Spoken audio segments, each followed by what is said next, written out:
LS86, Televisión Canal 2, La Plata, República Argentina.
Me costó mucho disciplinarme.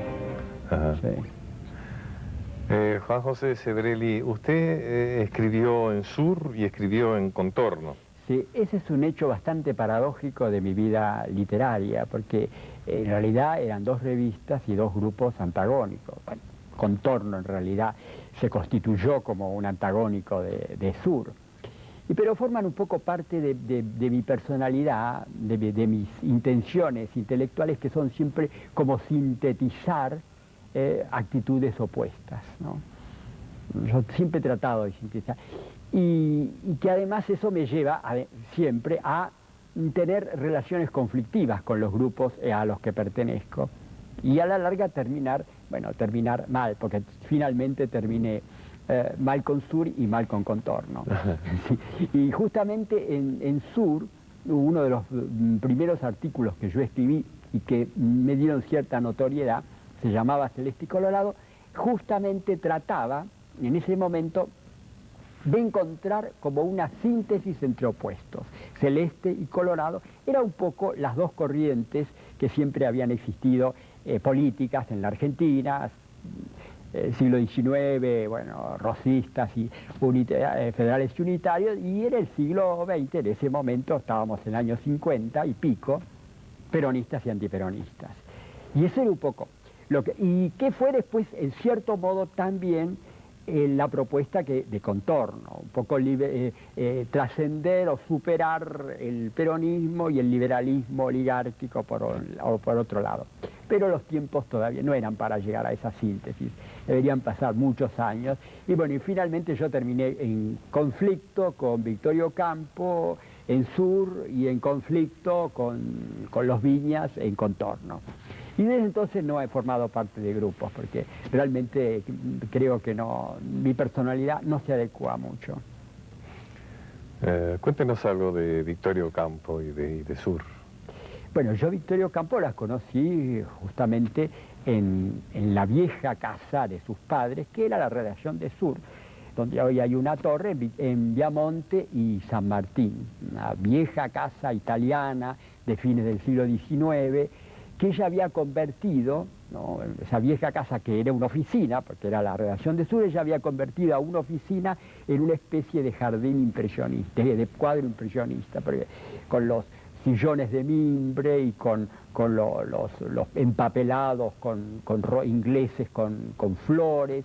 Realmente se notaba su sello personal. Yo la conocí en ese ambiente, no participaba de los test de San Isidro.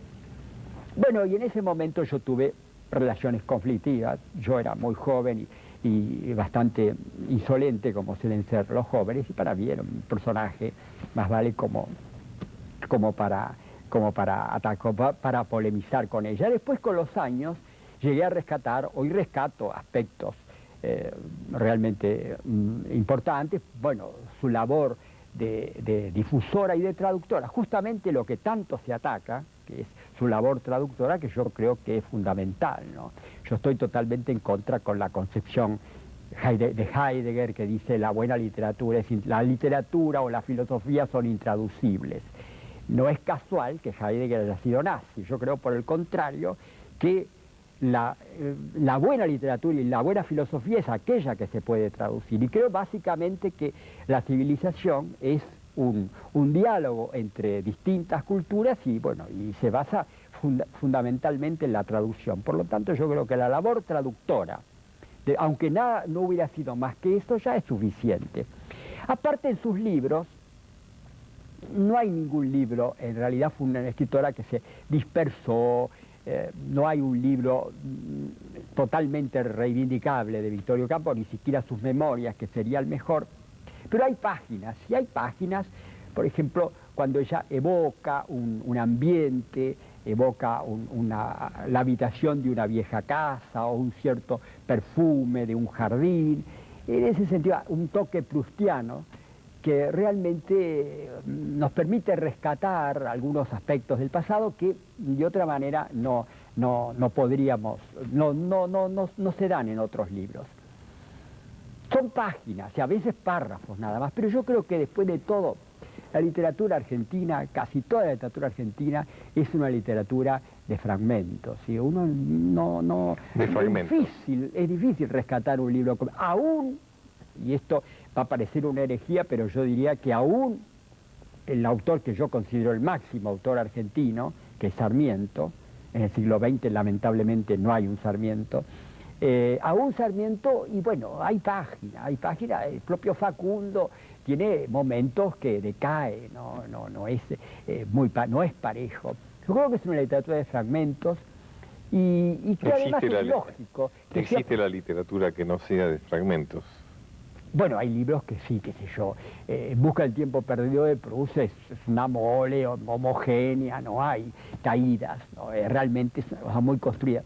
Pero yo creo que en cierto modo refleja a la sociedad argentina, que es una sociedad caótica, una sociedad que se está haciendo. La sociedad argentina no es una sociedad acabada como la francesa y por lo tanto se refleja en esa literatura fragmentaria, en esa literatura de pedazos, disgregada, dispersa, ¿no? Yo creo que tiene una explicación sociológica. Señor Eli, usted recién se refirió a la relación de Heidegger y el nazismo, ¿no?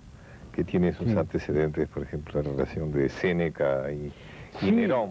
Claro, en su último libro, El vacilar de las cosas, usted desarrolla este tema, ¿no? Sí, porque se habla del menosprecio que se tiene por los intelectuales en las últimas décadas, en el 80 y en el 90, sociedades frívolas, hedonistas, donde los intelectuales son como menospreciados. Evidentemente, eso es criticable, pero tampoco debemos llegar a una excesiva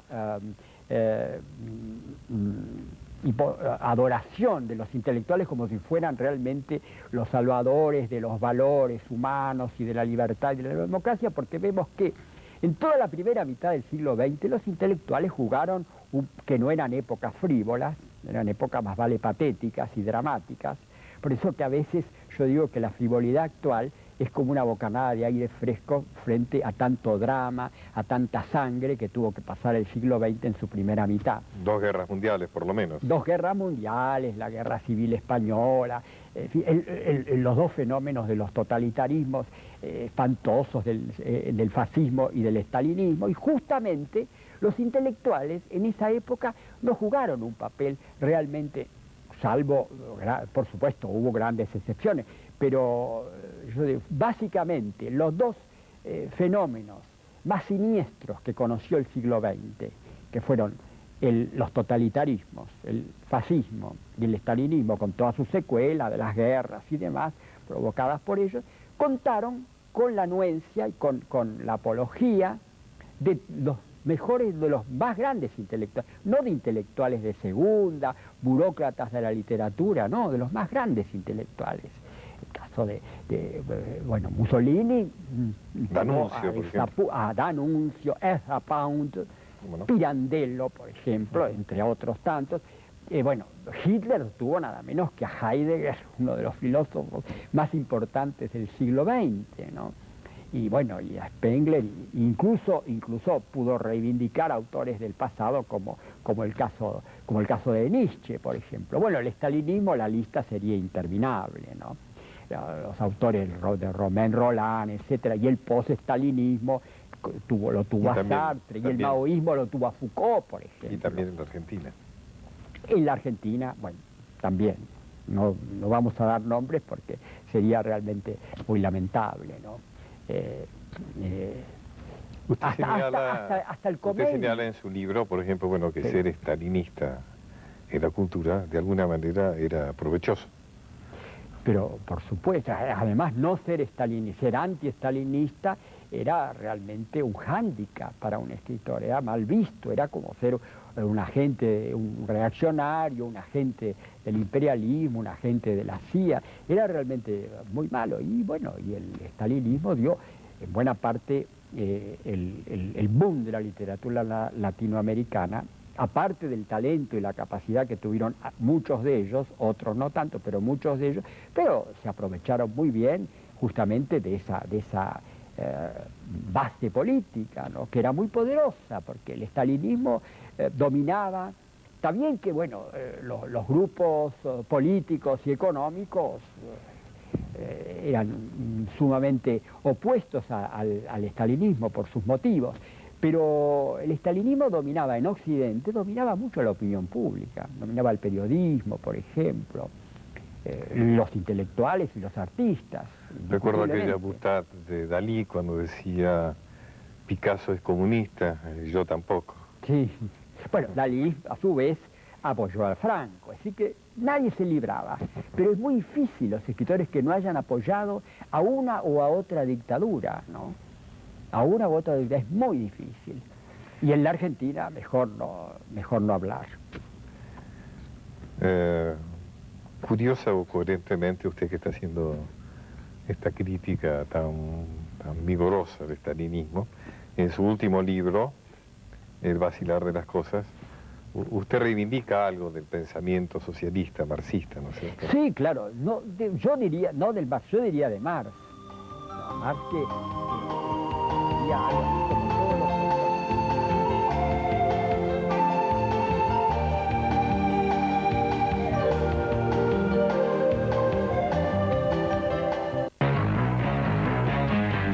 La Copa Libertadores es de América. Mañana en directo desde Puerto Ordaz, Minerven River. Los millonarios en su primera presentación en Venezuela quieren sumar o sumar.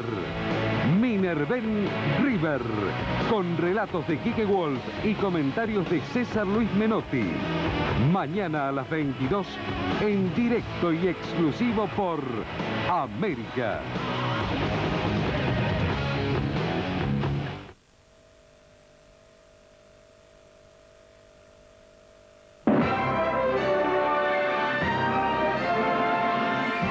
Vos pensás que se nos fue la mano con esto. Escúcheme, señor presidente, estamos hablando de funcionarios que nos están currando, ¿o no? Nos están currando. Ellos están en la más plena libertad de hacerlo, vuelvo a reiterar. Quizás usted sea de la opinión de que lo escandaloso fue esto. Caso María Soledad.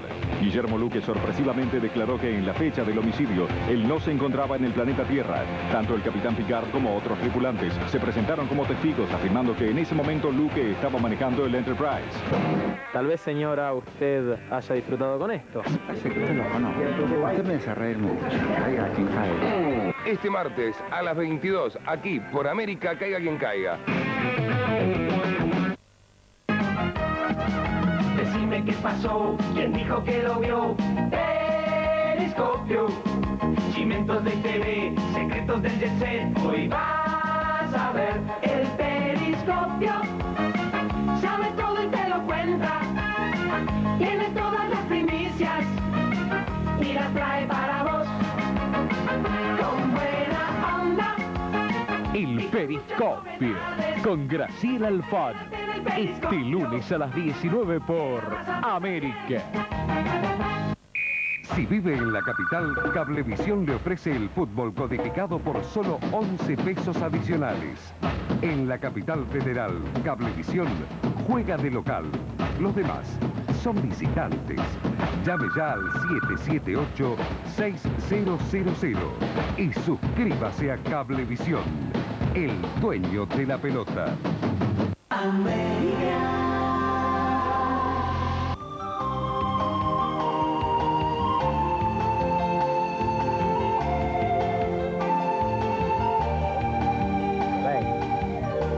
Yo creo que, bueno, los marxistas en general del siglo XX no leen a Marx o leen frases sueltas, pero es todo lo contrario de lo que pensaba Marx.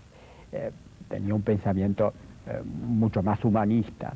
Yo creo que la izquierda desaparece, no en la Argentina, sino en el mundo, empieza a desaparecer en el 1930, con el ascenso del estalinismo, y habría como una última coletazo de la izquierda clásica en la Guerra Civil Española, pero aún ahí discutible, porque bueno, el asesinato por ejemplo, de los anarquistas por los comunistas no es nada reivindicable, pero en fin. Y después ya de la Segunda Guerra Mundial, entran en un debacle la izquierda. Y aún en la Segunda Guerra Mundial, que después la propaganda stalinista adjudicó el papel protagónico justamente a la ex Unión Soviética, olvida que durante los 2 primeros años de la guerra, bueno, la Unión Soviética era la aliada de Hitler, y que todos los estalinistas del mundo no hablaban del nazismo, sino que hablaban del imperialismo anglosajón. Pero después ya de la Segunda Guerra Mundial, la izquierda yo creo que entra en una debacle total, que se mimetiza con la derecha, empiezan a apoyar los regímenes de extrema derecha más siniestros, las dictaduras más oscurantistas del África y del Asia, son apoyados por la izquierda, ¿no? Eso me parece que es una cosa. Regímenes que además mataban a los comunistas locales, que mantenían buenas relaciones con la Unión Soviética y mataban a los comunistas de su propio país, como el caso de Nasser. Y hasta en la Argentina, no nos olvidemos que el Partido Comunista apoyó a General Videla, ¿no? Como la salvaguardia contra un pinochetazo, y como, bueno, la aventura de Galtieri gozó del pleno apoyo, ya no del Partido Comunista, sino de todos los sectores de izquierda, sin excepción alguna. Bueno, eso a mí me llevó realmente a considerar de que era muy difícil discernir entre izquierda y fascismo. A pesar de todo ello, yo me sigo reivindicando un hombre de izquierda, reivindicando, bueno, lo que fue la izquierda clásica, lo que es el gran pensamiento de los socialistas del siglo XIX y de comienzos del XX, que fueron un elemento fundamental en la democratización del mundo. Pero eso es una historia antigua que evidentemente hay que tratar de reflotar. De la izquierda de la última mitad del siglo XX yo creo que hay muy poco ya que salvar. Recordaba que un libro suyo se refirió a un personaje que algo tiene que ver con esto, que fue Martínez Estrada. Sí, Martínez Estrada fue un maestro fugaz, que esos maestros que uno tiene en la juventud. Muy fugaz, sí, porque rápidamente yo empecé a leer filosofía, Hegel y demás, y bueno, y con esos instrumentos pude llegar a la conclusión de que Martínez Estrada, que parecía ser un autor progresista, en realidad se basaba en una concepción spengleriana, muy racionalista, basada en Spengler, en Kaiserlin, muy racionalista de América Latina, una concepción de América Latina y de la Argentina que yo no podía de ninguna manera aprobar. Y bueno, fue un primer libro que suele ocurrir con los ensayistas que empiezan su carrera literaria con un libro de ataque a alguien que fue del cual se desilusionaron o se desencantaron. Eso es bastante común en los ensayistas. Y después vino su gran éxito, ¿no? Su primer éxito. Buenos Aires, vida cotidiana. Buenos Aires, vida cotidiana. Que fue, claro, un hecho inédito porque fue el primer libro de sociología argentina que fue un bestseller, ¿no? Es un libro que tiene distintas lecturas, ¿no? Distintas. Una de las lecturas podría ser como una autobiografía inconsciente, porque es un producto, por un lado, de mis estudios sociológicos, mis lecturas de sociología, y por otro lado, de mis propias experiencias vitales, de mi conocimiento de Buenos Aires, de la calle. Yo caminé mucho, yo siempre digo que mi primer viaje, el primer viaje que yo hice fue salir, tomar un tranvía e ir a un barrio de Buenos Aires. La aventura más extraordinaria que yo he hecho en mi vida, a pesar de, mucho más que los viajes más lejanos que hice, ¿no? Fue realmente la aventura porque es la primera, ¿no? Y recorrí mucho. Yo empecé a tener conciencia de que existían los grupos humanos y clases sociales distintas caminando por las calles. Para empezar, la experiencia de mi propio barrio de la infancia y de la adolescencia, que es un barrio muy peculiar, que es el barrio de Constitución. Hoy está muy distinto a lo que fue en aquella época. Es un barrio muy peculiar en ese momento, un barrio de clase media que empezaba como a decaer, y clase media muy mezclada por el hecho de la proximidad de una estación terminal. Las estaciones terminales siempre crean una especie de submundo de aventura, de lumpenaje, muy exótico, ¿no? Muy bullente y exótico. Y al mismo tiempo mezclado con los departamentos y casas de clase media. Eso lo convertía en una cosa así muy peculiar, realmente muy peculiar. Ahí empecé a tener como un concepción de la aventura que podía haber en ese mundo de la estación y de los cafetines de alrededor de la estación.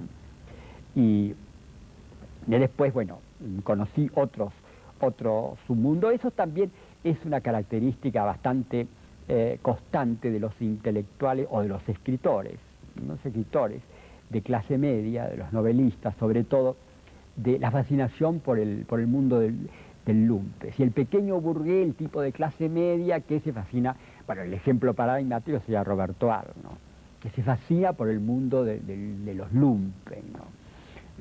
Porque claro, el obrero, más que del obrero, porque el obrero es más inaccesible, más difícil.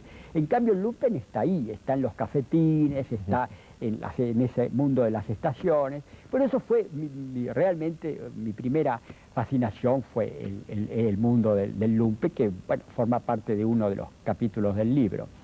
Y después también el descubrimiento de las clases altas, ¿no? Hay que ver lo que era la ciudad en esa época, ¿no? Ir a la calle Santa Fe no es lo que soy. La calle Santa Fe era una calle donde circulaba un poco la gente que vivía en el barrio. Estoy hablando de los 40, no, más o menos. La calle Santa Fe empezó a convertirse en una calle masiva, más o menos después de la caída del peronismo. Así que era una calle realmente y uno, bueno, pasaba del centro a la calle Santa Fe y se encontraba de golpe con un mundo distinto. Así como en la estación Constitución había descubierto el mundo del lumpen, que era tan distinto al mundo familiar, pequeño burgués, de pronto ir al barrio norte, esas calles solitarias y silenciosas, nada que ver con la bullente Recoleta de hoy, era de pronto descubrir también el mundo de la clase alta. Bueno, todo eso se trasluce y después, por supuesto, el capítulo eje del libro, que es el capítulo dedicado a la clase media. Y ahí está, bueno, está mi familia, estoy yo, están mis experiencias muy personales, ¿no? Usted nace en Buenos Aires y sus padres, su padre ¿qué hacía? ¿Cómo era su Mi familia? padre era, podría decir que era un pintor naif, lo que se llama un pintor de domingo, ¿no? Pintor de domingo. Sí, un pintor frustrado por falta, que tenía un talento. Yo creo que en cierto modo fue como un modelo porque claro, una familia, llegar a ser escritor o intelectual o artista en una familia de clase media baja en Buenos Aires de la década del 30, que era tan alejado de todo lo que tuviera que ver con la creatividad, era muy difícil. Yo creo que en cierto modo esa frustración de mi padre como pintor es en cierto modo como que es uno de las causas de ese fenómeno tan enigmático que es el de la creatividad, ¿no? Ese uno, y también en cierto modo que a pesar de que en mi casa mi familia no eran intelectuales, ni mucho menos, nada que ver, mi madre era maestra, pero esa cosa que el sumum que podía llegar a una mujer en esos años, pero mi padre tenía unos pocos libros, esos libros como todavía hoy hay, clásicos del siglo XIX, que se vendían en los kioscos, las colecciones que se vendían en los kioscos, como hoy también hay. Y bueno, yo desde chico ya tuve como la presencia física de los libros. Y además mi padre me contaba, en vez de contarme cuentos, también me los contaba, pero me contaba argumentos de novelas que él había leído. Novelas, entre otras cosas, me acuerdo de haberme contado en forma, por supuesto, muy rudimentaria, como para un chico, pero yo tendría 4 años, no iba a la escuela primaria todavía. Me contó el argumento de Los Miserables de Víctor Hugo. Bueno, yo creo que eso ha sido una experiencia inolvidable y yo creo que ahí está uno de los impulsos, ¿no? Me abrió la imaginación, los impulsos hacia esa aventura del pensamiento y de la imaginación. Pensamiento e imaginación que en ciertas épocas de nuestro país han sido peligrosas, ¿no es cierto? Casi y usted todas. fue uno de los profesores de lo que usted mismo ha llamado la Universidad de la Sombra, claro, ¿no? Sí, Durante la época de la dictadura, ¿no? De Videla, usted acaba de nombrar así. La época de la dictadura, que para tanta gente ha sido terrible, ha sido el exilio, ha sido la muerte o la tortura. Yo tuve la suerte de liberarme de eso y hasta puedo decir que logré convertir de una negatividad total, lo convertí en una positividad. Primero porque, bueno, no se podía salir a la calle, no había prácticamente diversiones o atractivos, ¿no? Uno no podía hacer vida de café, casi ni encontrarse con la gente porque era peligroso. Fue una época realmente de reclusión y de estudio. Yo nunca en mi vida estudié tanto como en esa época. Y aparte hice mis primeras experiencias con grupos de estudio, que fue muy enriquecedora. Los jóvenes, estudiantes, que no aprendían nada en la facultad, no se aprendía nada porque los profesores eran muy malos, porque no se podía hacer avería, bueno, empezaron a crearse esos grupos de estudio, ¿no? Muchísimos, que después, posteriormente, se le dio el nombre de la Universidad de las Sombras o Universidad de las Catacumbas. Bueno, yo todos los días tenía mi casa llena de gente, de estudiantes, que venían a aprender lo que no aprendían en la facultad. Era realmente una aventura sumamente riesgosa. Era un compromiso. Era un compromiso porque entrar jóvenes a una casa todos los días en grupos de 5, 6 o a veces hasta 10 era sumamente peligroso. Incluso yo me acuerdo que les daba ciertas instrucciones, ¿no? De coartadas, debían decir, había un cine cerca, entonces debían decir que si se los paraba un policía por la calle, debían decir que iban al cine, debían saber siempre qué película daban, para que no los encontrara en una contradicción. No pasó nada. Además yo tenía la biblioteca, ni siquiera había tenido fuerza, una cosa inconsciente. Yo no lo digo que por valentía ni nada por el estilo, sino por inconsciencia, o realmente por decir, bueno, no puedo hacer nada, que pase lo que pase. Mi biblioteca estaba llena de libros, por ejemplo, de Marx. Yo ni siquiera me tomé el trabajo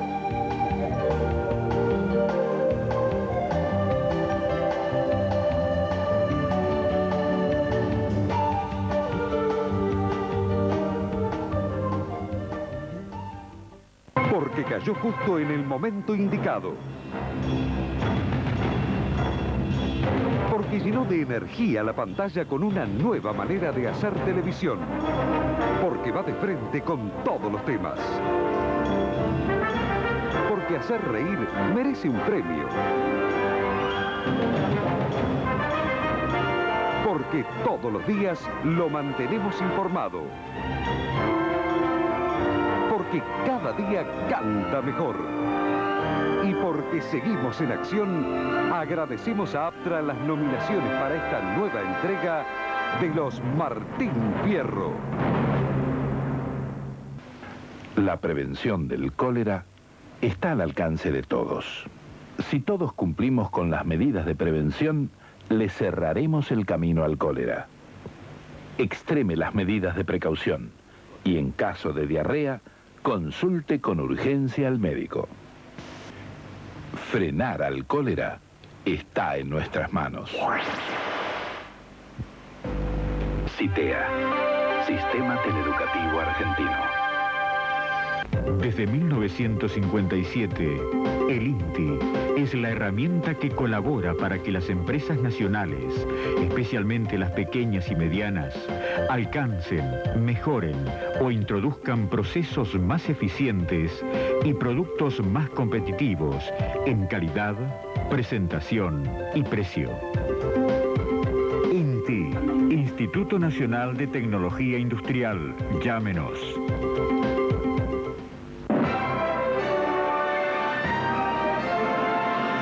Democracia, divino tesoro. Para valorar nuestra joven y compleja democracia hay que recordar lo que pasó antes de 1983. No, pero la democracia ideal no existe, es como que la democracia provee la cancha de juego y después del juego se hace todos los días.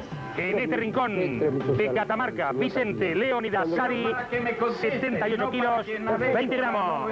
En el otro rincón, Dante Caputo, 78 kilos, 17 gramos. Bien, yo suelo navegar por las nubes cuando voy en avión, pero acá estoy bien sobre la tierra. Con las patas de la mentira podrás reír o llorar, pero no podrás decir que esto no ocurrió.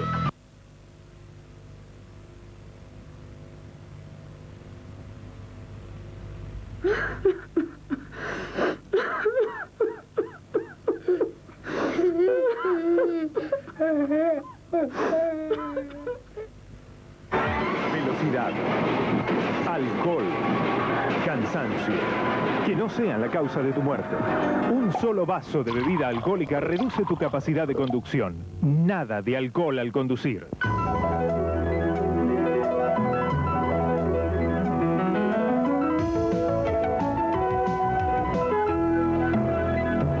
Luchemos por la vida.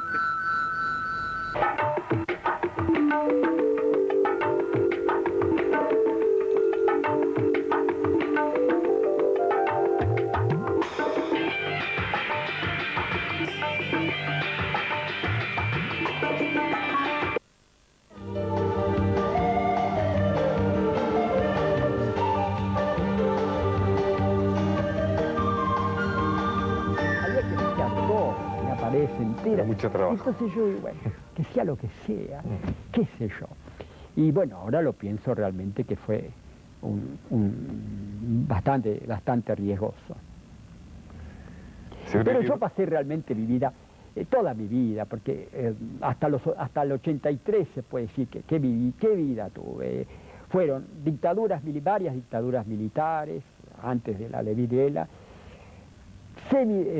dictaduras plebiscitadas, fue el caso de 45-55, o semidemocracias, porque otra cosa no fueron los pequeños momentos de gobiernos elegidos, eran semidemocracias porque no eran de ninguna. Así que realmente ha sido, no por nada yo me he sentido siempre un escritor marginal, ¿no? Yo realmente me empecé a sentir como mínimamente integrado a la sociedad a partir del 83, es decir, a partir de que existía la democracia. Ni siquiera se me hubiera ocurrido aparecer en televisión antes del 83, por ejemplo. No. Sebrelli, usted en su libro El asedio a la modernidad, usted reivindica, ¿no es cierto?, los valores culturales de Occidente, digamos, ¿no?, que aparecen como cuestionados. Claro, porque todos los valores que realmente uno reivindica, el individuo, la libertad, los derechos humanos, bueno, han nacido en Occidente. No es una cuestión étnica, ni biológica, ni geográfica. Bueno, nacieron ahí por un cúmulo de circunstancias, podían haber nacido en otra parte. Pero evidentemente todos esos valores, que para mí son absolutos, no relativizables, es decir, la libertad, el derecho del individuo, la igualdad de los sexos, no son valores relativizables. Y bueno, no nacieron ni de las civilizaciones orientales, ni de las civilizaciones precolombinas, ni de las sociedades primitivas. Nacieron de la sociedad europea, nacieron de la sociedad occidental hoy tan denigrada. Tan denigrada. Tan denigrada. Por supuesto que esa sociedad debe ser criticada porque esos valores que inventó después no fueron llevados a cabo hasta sus últimas consecuencias, no fueron cumplidos, en muchos casos fueron traicionados. Pero bueno, es decir, la única crítica que podemos y debemos hacerle a Occidente son en base a los propios valores de Occidente. No podemos criticar a Occidente como se pretende hoy, que está tan de moda el orientalismo, desde una perspectiva de concepciones religiosas orientales, porque entonces tenemos que renunciar directamente a los derechos humanos, porque si creemos en el hindú y en las concepciones orientalistas, en el karma, en la transmigración de las almas, los derechos humanos no valen, porque simplemente los males que estamos pasando en esta tierra, injusticias, miseria, pobreza, todo eso es culpa de nuestras faltas en vidas anteriores. Por lo tanto, no hay derechos humanos. Esa es una contradicción que no lo ven algunos que dicen que se puede llegar a una síntesis entre las condiciones orientales y occidentales, pero hay cosas que son incompatibles. Si creemos en el karma, no podemos creer en los derechos humanos. La gente no piensa, es incoherente al respecto. Bueno, con respecto a las civilizaciones precolombinas, por supuesto, nadie puede defender las matanzas, la crueldad de los conquistadores españoles, pero evidentemente que la civilización azteca no es de ninguna manera reivindicable, era tan cruel o más que la española, ¿no? Esos sacrificios humanos, los adolescentes que les arrancaban el corazón con un puñal vivos, no era una civilización humanista que fue destruida por los crueles europeos, era una civilización terrible, totalitaria, el imperio incaico, no había la menor libertad, no había el menor sentido de la individualidad. La prueba está de que los españoles lograron triunfar, un puñadito de españoles logró triunfar gracias al apoyo de los indios, ¿no? El ejército de Cortés estaba con los indios desconformes y oprimidos. Aparte que, bueno, que los aztecas eran imperialistas, habían conquistado otros pueblos. Los pueblos conquistados se adhirieron a los españoles creyendo que eran como los que los venían a liberar. Y así que todo es muy complejo y bueno, y la gente le gusta guiarse un poco por eslogan y por una concepción muy maniquea de las cosas, ¿no? La posmodernidad. Y la posmodernidad, primero es un concepto muy vagoroso. Se inventó la palabra, con respecto a la arquitectura, ¿no? Y que es el único espacio donde se puede hablar de algo concretamente, decir, bueno, este es un edificio posmoderno. Ahí sí se puede decir posmoderno, que es una mezcla de distintos estilos con un cierto toque irónico. Hay una definición, pero la posmodernidad en política, en filosofía, como hoy se habla de todo, es un término muy vagoroso. Yo creo que en buena medida lo que hoy se llama posmodernidad, lo que en realidad está ocultando es una premodernidad. Es un retorno a concepciones anteriores. La y uno premodernidad. ve, claro, las cosas que reivindican los posmodernos. La New Age, que sería uno de los aspectos de la posmodernidad, bueno, es una reivindicación de las sabidurías antiguas, supuestamente sabiduría de los orientales. Es el viejo esoterismo y ocultismo que existió en todos los tiempos, por un lado. Por otro lado, en el terreno filosófico, los dos máximos maestros de los posmodernos son Heidegger, que como ya dijimos antes, fue un pensador nazi, afiliado al nazismo, que nunca renegó del nazismo, y Nietzsche, que es un pensador muy contradictorio, con unos aspectos interesantes, pero que otros pudieron ser también utilizados por los nazis. Es decir, que tampoco es un pensador como para considerarlo un gran escritor, un gran poeta, pero como pensador es bastante discutible, ¿no? Básicamente yo creo que los posmodernos son como, yo los definiría como neorrománticos. Siempre, desde que existe la sociedad moderna, que diríamos a partir del siglo XVIII, existió lo contrario, porque los acontecimientos, en la realidad siempre cuando surge una tendencia, surge la antitendencia. Cuando surgió el iluminismo, surgió al mismo tiempo el romanticismo, que era contrario, desde Rousseau, pero que se oponía a la civilización, reivindicaba la naturaleza contra la civilización, el hombre primitivo contra el hombre civilizado. Bueno, eso en última instancia es la posmodernidad, una vuelta a los temas románticos, un neorromanticismo. También los románticos reivindicaron el orientalismo, reivindicaron al hombre, a los pueblos primitivos, todos los mismos temas actuales, remozados, pero son los temas del viejo romanticismo. Y caemos de nuevo en la crítica a los valores de la sociedad occidental, ¿no es cierto?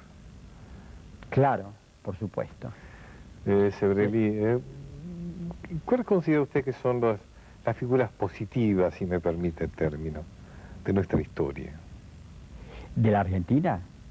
Bueno, yo ya nombré a uno, básicamente. Sarmiento. Sí, me parece Sarmiento. Aparte de su labor, es un hombre único realmente, porque no se han dado, ni en otros países se han dado realmente el caso de un hombre de pensamiento, un escritor, un intelectual, que al mismo tiempo fuera un hombre de acción. Eso es una cosa realmente... Que ese no se dio solamente en Sarmiento, se dio en un puñado de gente del siglo XIX, se dio también en Mitre, que era un erudito, traductor del Dante, autor de unas historias realmente que todavía hoy son valiosas, donde el elemento económico jugaba un papel relevante que no era común, y al mismo tiempo, bueno, eran gobernantes. El caso de Lucio Mansilla, que iba a las batallas con los libros de Shakespeare en inglés, y que, bueno, que alternaba los indios ranqueles con los salones más sofisticados de Saint-Germain-des-Prés. Esas son cosas que no se han dado nunca más en la Argentina del siglo XX, nunca más. Y pocas veces en el mundo. Yo no conozco muchos casos así que se hayan dado en el mundo. Es un fenómeno realmente muy llamativo y que a uno lo enorgullece, ¿no? Lamentablemente después vino una gran decadencia, ¿sí?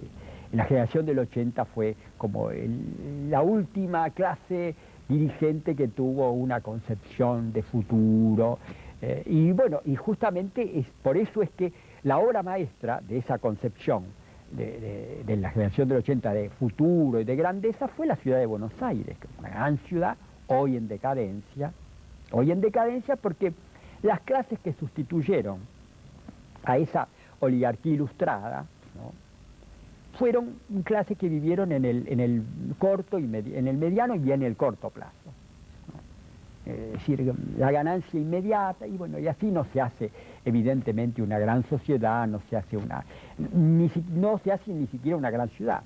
Vemos que, por ejemplo, las infraestructuras de la ciudad de Buenos Aires son anteriores a la década del 40. Después se fueron deteriorando lentamente, incluso las líneas de transporte fundamentales como los subterráneos, que son básicos para una ciudad de estas dimensiones, y aún la parte estética, los parques, las avenidas, todo es de esa época. Después se hizo poco y nada, ¿no? Lo poco que se hizo mal. ¿Tiene usted alguna explicación para eso?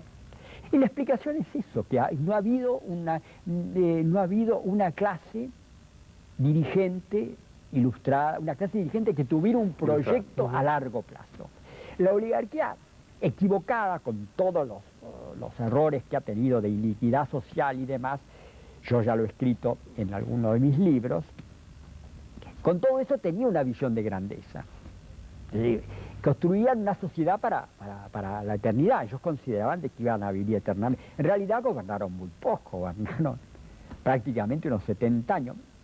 Casi menos que el estalinismo, ¿no? Cosa curiosa. La oligarquía, que uno la piensa como que fuera toda una época histórica, gobernaron menos que los estalinistas. Unos 70 años, porque consideremos desde la década del 80 hasta 1930 aproximadamente, no es mucho, pero en ese momento tuvieron la utopía de que esto era una cosa eterna. Eso que hace exclamar a los extranjeros que vienen a Buenos Aires, por ejemplo a Malraux, que dijo, Buenos Aires es la capital de un imperio que nunca existió.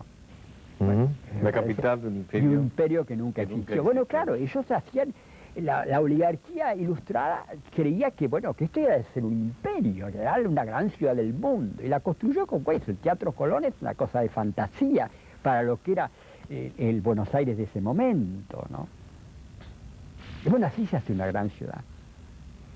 Buenos Aires sin duda está asociado a otro tema que usted ha tocado, que es el tema del fútbol, ¿no? Sí, he tocado, es un libro, sí, Fútbol y Masas. Yo tomo el tema del fútbol como un tema, no como del fútbol como deporte, sino como un poco la sociedad del fútbol, el caso del que se mueve, todo ese mundo que se mueve alrededor del fútbol, que yo creo que es una sociedad de tipo común, es una microsociedad que en cierto modo refleja una sociedad de tipo autoritaria, que es muy la Argentina que esperamos que haya desaparecido, ¿no? Y hasta con algunos rasgos de tipo fascista. Bueno, las barras bravas evidentemente son una mentalidad típicamente fascista. Es decir que me han criticado porque, dicen que el fútbol es un entretenimiento, pero un entretenimiento no causa muertes. El fútbol permanentemente se mata gente. Entonces no es un entretenimiento cualquiera, puede ser es algo más que un entretenimiento, es un fenómeno sociológico, que hay que estudiarlo como tal. Yo no me meto para nada con el juego, ¿no? Además que yo creo que el juego está tergiversado cuando se comercializa, se industrializa en esa forma y juegan tanto los factores de tipo psicológico, social y hasta político, porque todos los cuadros, los clubes han estado siempre en manos de dirigentes políticos, ¿no? Que los han utilizado. En fin, son muchos aspectos, pero básicamente yo tomaba el fútbol como un rasgo de la personalidad autoritaria del país. Severelli, usted ha sido sin duda un sociólogo muy particular porque su formación ha sido la calle, ¿no? El caminar, el andar por las ramillas, el meterse en las canchas de fútbol, ¿no? Yo me reivindico como un autodidacta, ¿no? Fundamentalmente, y he tenido mis experiencias en el libro de Sociología Argentina, pocos, porque no había muchos en esa época. Hoy sí lo hay, hoy hay una bibliografía sociológica bastante aceptable, pero en esa época no la había, así que mis experiencias eran o sociologías extranjeras, por ejemplo, influyó mucho la sociología norteamericana, la escuela de Chicago de los años 20, que fue la primera que se dedicó a hacer estudios, por ejemplo, de barrios y de fenómenos así cotidianos. Eso influyó mucho. Y después, la novelística argentina, evidentemente era una fuente inagotable, porque claro, cuando no existía la sociología, es decir, la novela venía a sustituir, en el siglo XIX, donde no existe la psicología ni la sociología como disciplinas, la novela suple ampliamente. Hablando de la novela... Proust suple a la psicología, Balzac suple a la sociología, y acá ocurre lo mismo. Novelas de Verbitsky, por ejemplo, de Córdoba, me servían muchísimo para el estudio. Y después, como usted dijo también, la calle, los fenómenos de la calle, la Constitución, primeramente el barrio natal, el caso del barrio norte, otra zona que influyó mucho en mi vida, que también ha desaparecido por completo, por razones, entre otras políticas, es lo que se llama, las nuevas generaciones ni saben que existe, el mundo de la calle, el mundo bohemio de la calle Viamonte. En Buenos Aires existió un barrio bohemio, muy pequeñito, que giraba alrededor de la calle Viamonte entre Maipú y San Martín aproximadamente, porque ahí se había dado por azar una serie de instituciones, ¿no? La Facultad de Filosofía, la Universidad y la Facultad de Filosofía y Letras, que quedaba ahí, la Revista Sur, y bueno, y alrededor de eso se habían formado se habían instalado librerías, se habían instalado a los cafés literarios famosos de la época, el Café Florida, famosísimo, algunos teatros, los teatros independientes estaban en los alrededores y galerías de pintura. Entonces uno iba ahí a la calle Viamonte y en 2 o 3 cuadras y en 2 o 3 cafés se encontraba con escritores, pintores, actores, los estudiantes, desde ya, todo ese mundo. Uno veía caminar a Borges o a caminar a Victorio Campo por esas 2 cuadras. Era realmente muy atractivo. Y después estaba también la calle Corrientes, más nocturna, entre Cerrito y Callao. Eran los 2 centros bohemios, o el equivalente a lo que puede ser en París el Quartier Latin primero, después el Montparnasse. ¿Usted nunca le tuvo miedo a la polémica, Sebrelli? No. Usted dijo hace un rato que la literatura argentina era una literatura fragmentaria. Sí. Que englobó a todo, ¿no es cierto? ¿No? Sí, sí. Usted incluye en eso a Borges, a Sábato, a Arlt, digamos, a todo, ¿no? Sí, sí, sí. Sí, Arlt fundamentalmente es un autor de páginas, ¿no? De páginas extraordinarias, pero los libros por ahí no se pueden leer todos completos, ¿no?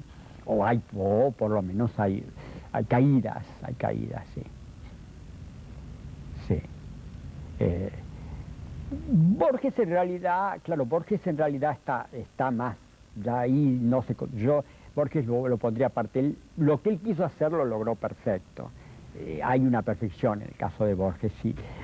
El problema, claro, que Borges dejó de lado una cantidad de aspectos de la vida y de la realidad que a mí me interesan. A Borges no le interesaba la política, no le interesaba la psicología, no le interesaba la sociología, no le interesaba casi buena parte de la cultura del siglo XX, ¿no? Borges ni se le ocurría leer a Proust o a Joyce, no le interesaba muy. Así que él se limitó, digamos, como, en el caso de Borges es distinto, él como se autolimitó, deliberadamente él creó como una especie de cosa más reducida, y eso sí, lo hizo intensamente y a fondo y lo logró.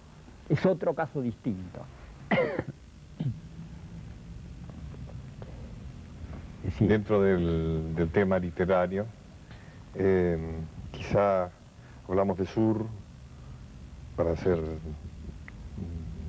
justos o equitativos. Haría falta quizá alguna referencia a Contorno de los Viñas. Sí, claro, Contorno. Contorno es una revista que en realidad se ha escrito muchísimo más de lo que es la revista Contorno ha escrito. La revista Contorno salieron 6 números aproximadamente. Los colaboradores fundamentales... Eran los hermanos Ismael y David Viñas. Muy poco, eran 4 o 5, los hermanos Ismael, y bueno... Y después dentro de ese grupo formábamos una especie de grupúsculo aparte, Mazota, que después Carlos Correas y yo, que formamos como una especie de escisión de izquierda, el grupo existencialista, ¿no? Después Mazota se hizo famoso como el introductor del lacanismo en la Argentina y en España. Pero era muy poco realmente. Lo que pasa fue muy escasa. Posteriormente, la fama yo creo que fue posterior a eso. El tiraje era muy corto, los colaboradores eran muy pocos y bueno, y los números eran escasos, 5 o 6 de muy pocas páginas. Después hasta se ha escrito un libro en Estados Unidos sobre Contorno. Lo que pasa es que, y leyéndola hoy uno encuentra, a veces uno lo lee, afortunadamente no hay muchas ediciones completas, mejor que no se lea mucho, así la leyenda va a seguir creciendo. Era muy contradictoria, pero más que nada sirvió como un estado de ánimo, como un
LS86, Televisión, Canal 2, La Plata, República Argentina.